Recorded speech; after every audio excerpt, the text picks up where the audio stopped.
Assalamualaikum dan salam keluarga Malaysia. Saya Abang Muazli Abang Bersamad bersama anda dalam Berita Pagi Sarawak, edisi Jumaat 11 November.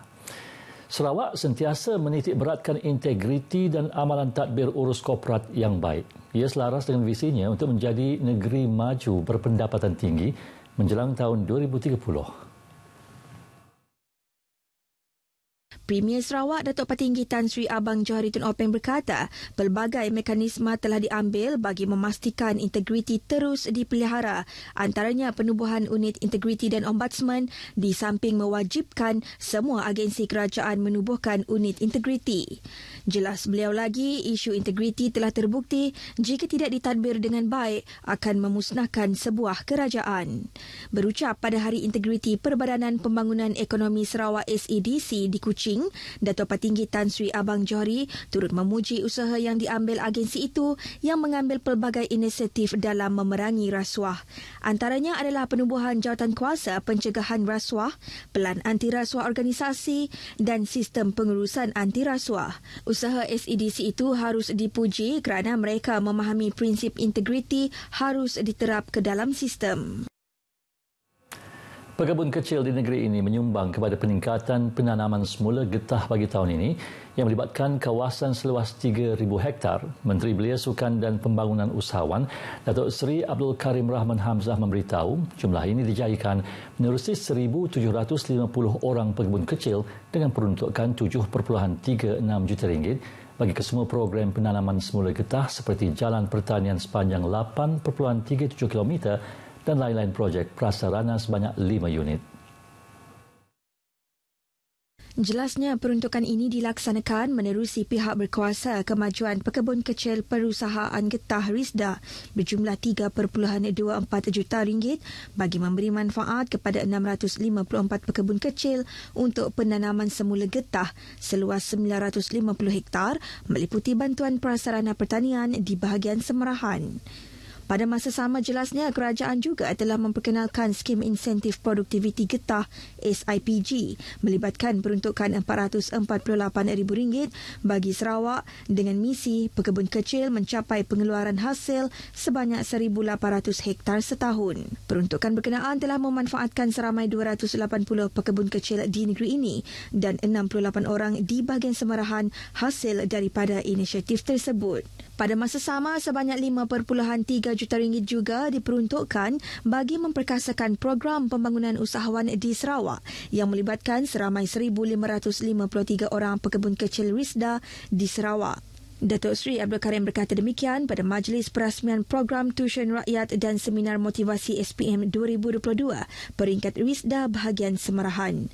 Seramai 80 pelajar dari 6 buah sekolah termasuk Sekolah Menengah Kebangsaan SMK Lundu, SMK Tai, SMK Lubuk Antu, SMK Siburan, SMK Tarat dan SMK Tebakang terlibat dalam program berbentuk tanggungjawab sosial korporat tersebut bagi membantu anak-anak pekebun kecil mempertingkatkan pendidikan ke arah peningkatan sosioekonomi keluarga. Pendekatan yang berlainan perlu diterapkan oleh guru Jabatan Kemajuan Masyarakat atau Guru Kemas dalam pembelajaran dan pengajaran bagi penerapan nilai murni dan ilmu dalam pendidikan awal kanak-kanak. Menteri Pengangkutan Sarawak Datuk Seri Lee Kim Shin yang juga Ahli Dewan Undangan Negeri Senadin berkata pendekatan mendidik anak-anak di Tabika dan Taska adalah berlainan kerana mereka terdiri berusia 4 hingga 6 tahun. Beliau juga memberitahu kerjasama dan hubungan yang baik antara ibu bapa dan guru juga menyumbang kepada perkembangan anak-anak. Kita setiap maklum bahawa pendidikan tadika atau taska adalah satu yang sangat penting dalam masyarakat kita. Kerana kanak-kanak yang masuk taska tadika, mereka dalam umur yang masih sangat-sangat muda. Beliau berucap merasmikan bengkel keibubapaan Tabika dan Taska Permata Kemas Parlimen Miri tahun 2022 di Bilik Audio Visual Pustaka Miri. Datuk Sri Lee juga menegaskan peranan guru kemas ini sangat mencabar kerana memerlukan kesabaran dalam mendidik, membentuk dan mengasuh anak-anak ini ke arah melahirkan modal insan berguna kepada negara. Ranting Parti Gabungan Parti Sarawak, khasnya Parti Pesaka Bumi Putra Bersatu disebuti, digesa bekerjasama mendekati golongan pengundi di parlimen tersebut. Yang Dipertua Dewan Undangan Negeri Sarawak Tan Sri Dato' Amar Muhammad Asfia Awang Nasa berkata, selain mendekati pengundi, kaedah ini antara lain dapat melihat keperluan rakyat dengan lebih dekat. Katanya banyak bantuan disediakan kerajaan negeri yang boleh diwar-warkan kepada masyarakat yang mana bantuan merangkumi semua peringkat umur di bandar dan luar bandar. Tan Sri Dato' Amar Muhammad Asfia berucap semasa menghadiri program santai bersama pemimpin di teratak Surau Darul Madinah Kampung Kuala Sibuti, Miri. Beliau juga menasihati pengundi-pengundi di Parlimen Sibuti untuk menyediakan dokumen terutama kad pengenalan sebelum mengundi pada 19 November ini bagi menentukan pemimpin mereka. Calon-calon yang bertanding pada pilihan raya umum PRU ke-15 kali ini dilihat bukan sahaja mempunyai cabaran untuk mendekati pengundi baharu melibatkan golongan 18 tahun ke atas, malah pengundi dewasa yang didaftar secara automatik. Ketua Pemuda Parti Pesaka Bumi Putera Bersatu PBB, Miro Simoh berkata, ini terutama melibatkan golongan berusia 50 hingga 60 tahun yang belum pernah mendaftar sebagai pengundi. Beliau yang juga ahli Dewan Undangan Negeri Serumbu berkata, bagi calon daripada gabungan Parti Sarawak GPS, pendekatan kepada golongan muda giat dilakukan sebelum ini bagi memberi pendedahan tentang agenda pembangunan yang dilaksanakan oleh pihak kerajaan. We are. That's why we try our best to do more engagement program with the youth at all level of society and all level of age of the voters. So at least we can convey the message. We can tell them what is GPS doing, what is the Sarawak government doing. So at least from the road, rather than we see from the other side they're doing nothing but they talk on. But we done so much things for our people as well.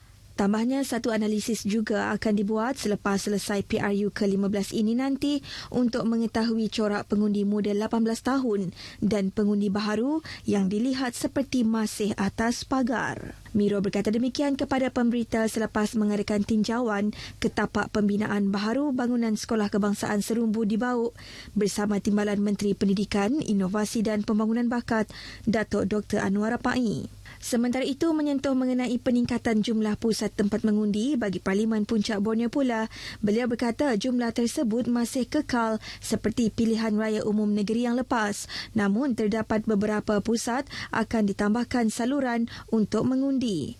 Justeru, beliau meminta pengundi di Parlimen tersebut untuk menyemak saluran mengundi lebih awal bagi mengelak kekeliruan pada hari pengundian 19 November kelak. Sementara itu, pendekatan program sukan futsal dan isu sukan digunakan untuk kaedah kempen dan penerangan di kawasan perumahan dan luar bandar. Bagi calon GPS Parlimen Kota Semarahan, Datuk Rubiah Wang, sambutan belia di kawasannya tentang PRU 15 sangat baik, terutamanya tentang keperluan yang diinginkan selepas pilihan raya. Sebab kita ada liaison officer kita di setiap perumahan untuk mengenal pasti pengundi-pengundi, dan dalam masa yang sama kita cuba memberi maklumat berkaitan dengan daftar mereka, berkaitan dengan pusat pengundian di samping kita memperkenalkan calon. Yang di-Pertua Negeri, Tun Pehin Seri Abdul Taib Mahmud semalam menerima kunjungan hormat daripada Pengarah Kastam Sarawak yang baru, Dr. Ahmad Taufik Sulaiman. Majlis berlangsung di kediaman rasmi yang di-Pertua Negeri di Demak Jaya, Putrajaya Kuching, bertujuan memaklumkan Tun Pehin Seri Taib tentang lantikan pengarah baharu tersebut selain memperkenalkan diri. Dr. Ahmad Taufik, 56 tahun, berasal dari Pahang, mula bertugas sebagai pengarah Sarawak pada Oktober lepas. Beliau sebelum ini bertugas sebagai Timbalan Pengarah Kastam bahagian pemotohan Unit 4 Zon Tengah. Dr. Ahmad Taufik menggantikan Herman Shah Abdullah yang bersara wajib. Showcase Kembara 76 at Lawas, anjuran Radio Television Malaysia RTM Limbang bakal berlangsung Sabtu ini di Taman Awam Lawas. Penerbit program Azmain Aji berkata pelbagai pengisian menarik akan ditampilkan sepanjang sehari program berlangsung.